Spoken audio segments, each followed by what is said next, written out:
Suasana sekolah yang ramai, bel istirahat baru saja berbunyi. James terlihat terburu-buru menuju toilet. Banget lagi, mau banyak piring yang kotor. Kemudian, James bergegas masuk ke toilet. Toilet sekolah hanya memiliki 3 bilik dan semuanya terlihat tertutup. Lalu James mengetuk salah satu pintu dengan keras. Buruan dong, berhenti. Apa-apaan ini? Udah selesaikan, cepet keluar. Gue udah kata lagi. Tunggu sebentar lagi. James tidak mendengarkan mereka bertabrakan hingga terjatuh dan kepala mereka terbentur ke lantai dengan keras. Kedua remaja itu tergeletak tak sadarkan diri. Suasana menjadi panik ketika seorang siswa lain mendengar keributan dari luar toilet. Ada apa di sini? James, kawan.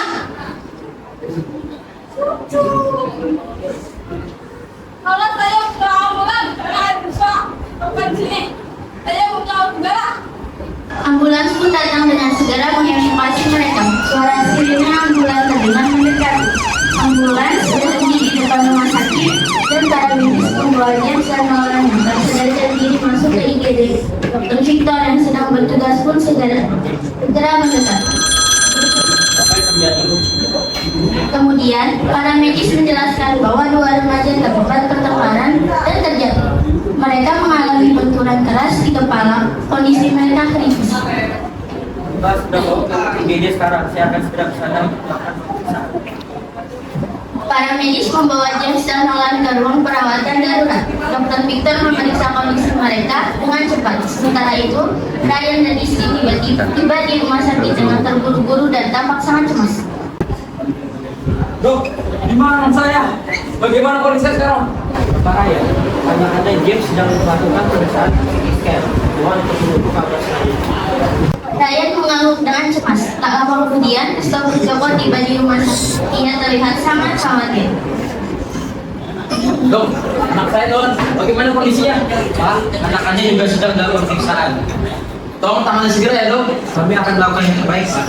Tak berapa lama kemudian, Dr. Victor keluar dari ruang perawatan dan mendekati keluarga James dan Nolan.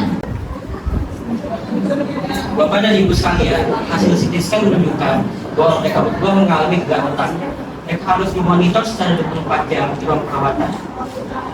Suasana di rumah sakit semakin tegang setelah Dr. Victor memberikan penjelasan kepada keluarga tentang kondisi James dan Nolan. Ryan dan Leslie mendekati Dr. Victor. Dr. Victor, saya tidak ingin anak saya dirawat di ruang perawatan biasa. Pindahkan ke ruang PMI segera.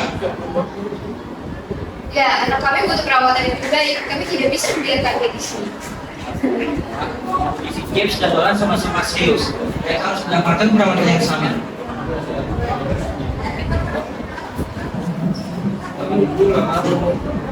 Anda tidak tahu siapa saya. Saya adalah seorang menteri. Saya bisa saja menghilang pekerjaan Anda sekejap jika Anda tidak memenuhi permintaan saya.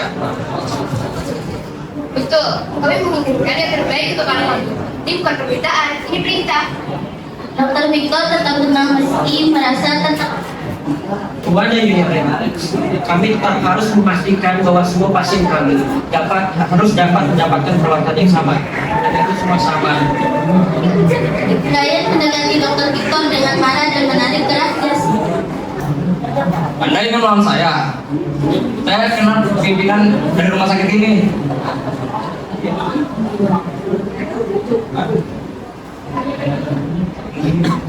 Anda akan hilang pekerjaan dalam sekejap. Dr. Joko yang mendengar keributan itu berusaha melerai. Pak Menteri, tolong dengan semua ini. Kita semuanya ingin yang terbaik untuk anak-anak kita. Jangan kau orang jelata. Ini urusan orang penting. Kamu tahu apa? Dr. Victor pun tetap berusaha tenang meskipun merasa tertekan oleh ancaman Ryan. Pak, saya mengerti kekhawatiran Anda, tapi semua pasien harus mendapatkan perawatan yang sama sesuai dengan prosedur. Ryan semakin marah dan menekan Dr. Victor lebih keras. Ini perintah terakhir saya. Pindahkan anak saya ke ruang VIP segera, atau saya pastikan Anda akan kehilangan pekerjaan dalam sekejap. Dr. Victor merasa tidak punya pilihan lain selain mengalah demi keselamatan pekerjaannya dan keamanan pasien.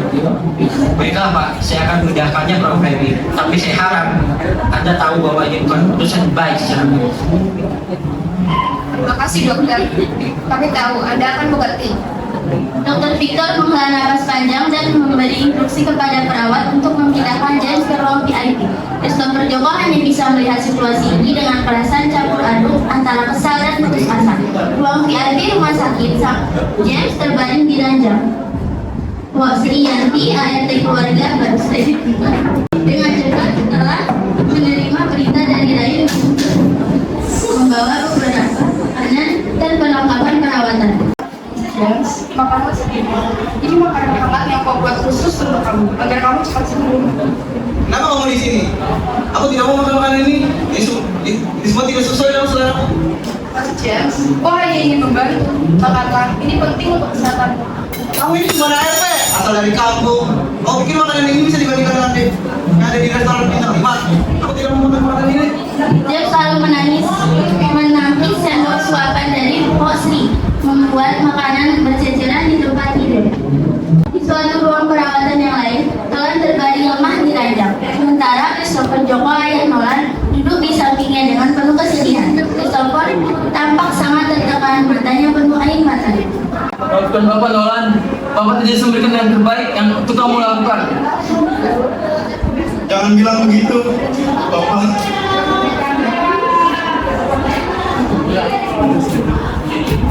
Nolan, Bapak sangat menyesal.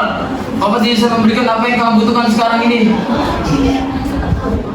Yang Bapak lakukan adalah apa yang Bapak kerjakan. Yang terpenting, Bapak adalah ayah aku. Tapi ibu sudah tiada. Bapak ini hanya seorang pemulung. Tidak yang bisa Bapak lakukan untuk membuat kamu lebih baik, Nolan. Di ruang VIP rumah sakit, Pak Sri Yanti terlihat kelelahan setelah mengurus James. Dia duduk di kursi dekat ranjang James, mencoba beristirahat. Di kelima, cepat, tegas dan terlihat sangat marah. Pak Sianti, apa yang kamu lakukan di sini? Kenapa kamu bermalas-malasan? Kau sudah melakukan yang terbaik. Kau hanya ingin dia mendapatkan istirahat yang cukup. Jangan coba-coba mengelak ya kamu. Kamu tuh bekerja, seharusnya kamu bisa mengatur yang lebih baik. Jika tidak, lebih baik kamu keluar.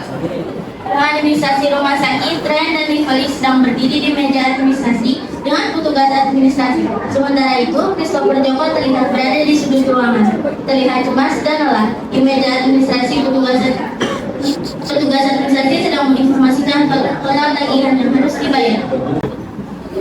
Tidak masalah, saya akan membayar semua tagihan ini, asalkan perawatan untuk anak saya dilayani dengan terbaik.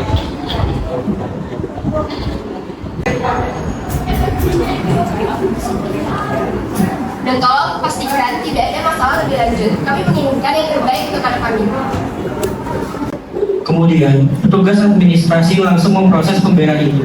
Christopher Joko mendekati meja administrasi, membuat dokumen-dokumen terkait BPJS. Ia terlihat khawatir dan frustasi.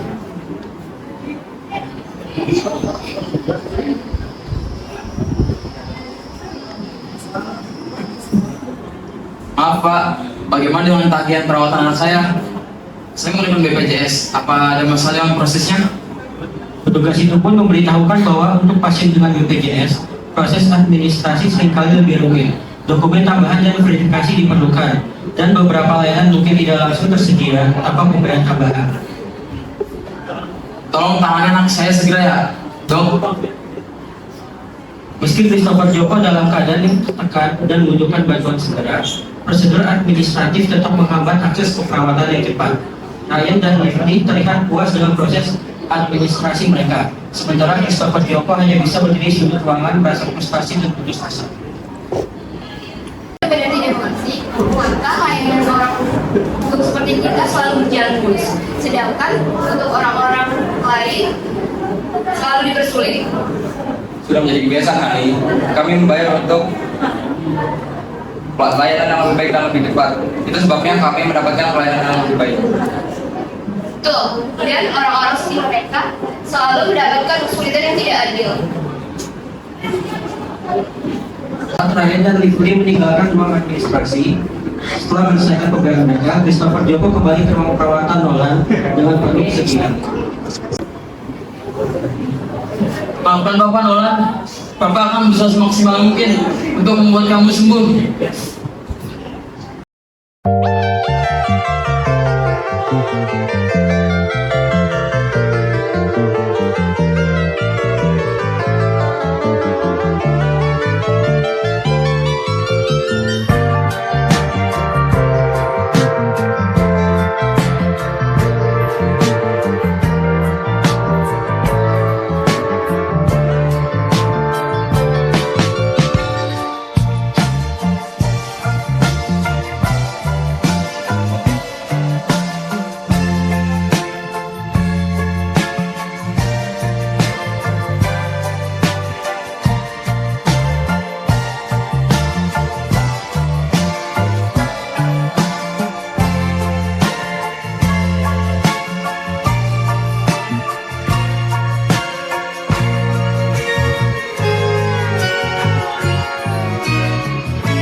We are friends, we are together, we are family. Sekian penampilan dari kelompok kami. Wassalamualaikum warahmatullahi wabarakatuh.